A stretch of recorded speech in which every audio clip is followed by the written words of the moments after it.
President Bashar al-Assad of Syria, center, greeted government troops in Ghouta, near Damascus, on Sunday. Syrian presidency, buyer agents France Press, Getty Images, want to get this briefing by email. Here's the sign-up, good morning. Here's what you need to know.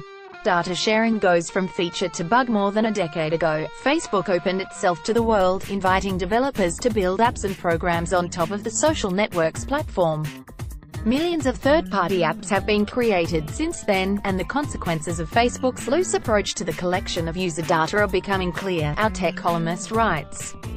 As Facebook grapples with questions about its role in the spread of disinformation, the company's chief information security officer is said to be leaving.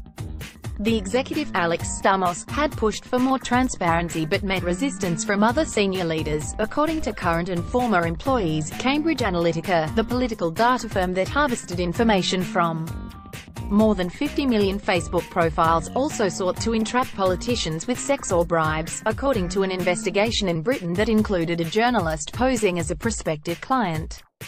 Alexander Nix, the chief executive of the political research company Cambridge Analytica, in November.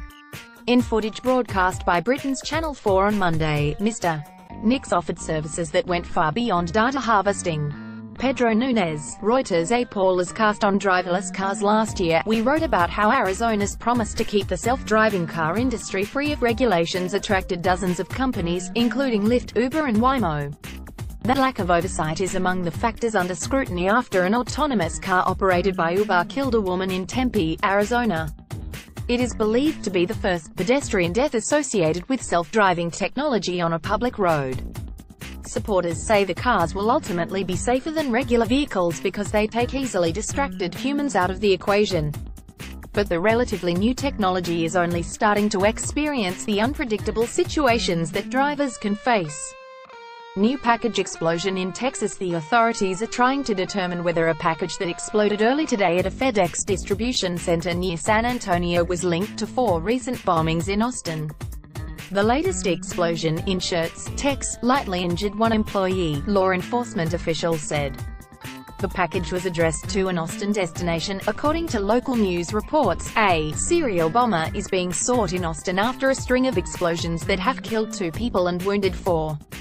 Syria's war through Assad's eyes. For weeks, the international news media has shown images of wounded children and throngs of refugees fleeing the Syrian military's offensive in a rebel-held suburb of Damascus. This week, the government hit back with videos showing President Bashar al-Assad visiting the area to congratulate his forces and to greet cheering residents. Our correspondent reports, Mr. Assad delivered an alternative view of the war, one in which he is assured and in charge, casually cruising past bombed-out buildings, often driving with just 2 fingers, an elbow propped casually out the window. It is a world in which his opponents are all terrorists and his troops all heroes. The Daily. President Vladimir V. Putin has been elected to a 4th term, drawing support from more than 3/4 of voters. How is the most powerful man in Russia staying that way? Business. The chaotic 5-month effort to keep the Weinstein company afloat has ended. The Hollywood studio filed for bankruptcy protection on Monday, and said it released anyone who suffered or witnessed any form of sexual misconduct by Harvey Weinstein from non-disclosure agreements. Steven Mnuchin, the Treasury Secretary, is facing requests from several countries for exemptions from steel and aluminum tariffs, after we published an article on tipping and the power imbalance it creates between customers and servers. Hundreds of readers wrote in with their own experiences, on both sides of the equation. U.S. stocks were down on Monday. Here's a snapshot of global markets today. Smart living tips, both new and old, for a more fulfilling life. Fun fact, the shape of your ear affects the way you hear. Why it's so hard to invest with a social conscience. Recipe of the day, fried chicken on a weeknight? Yes, you can. What we're reading, you don't have to be tech-savvy to understand how much information Facebook has about you, everything you like, everything you share, and everyone you know. This BuzzFeed piece is a fast, easy primer, with a headline that says it all: 3 simple ways we give up a ton of very personal information to Facebook and random apps. Alan Henry, Smarter Living editor. How does it feel to be a problem? WBU Boys asked. Our briefings and what we're reading editor, Andrea Knappel, recommends The Atlantic's revival of the civil rights activists' meditations on the question in 1897. The animation is accompanied by a computer voice that, strangely, adds to its eloquence. Noteworthy warning: before ambushing Niger, the leader of an ill-fated team of American soldiers had said they were unprepared to carry out a mission that turned into a deadly ambush last fall, according to preliminary findings of a Defense Department investigation.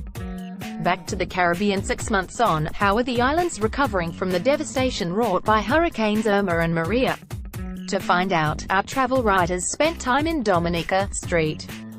John, St. Martin and Puerto Rico, including San Juan.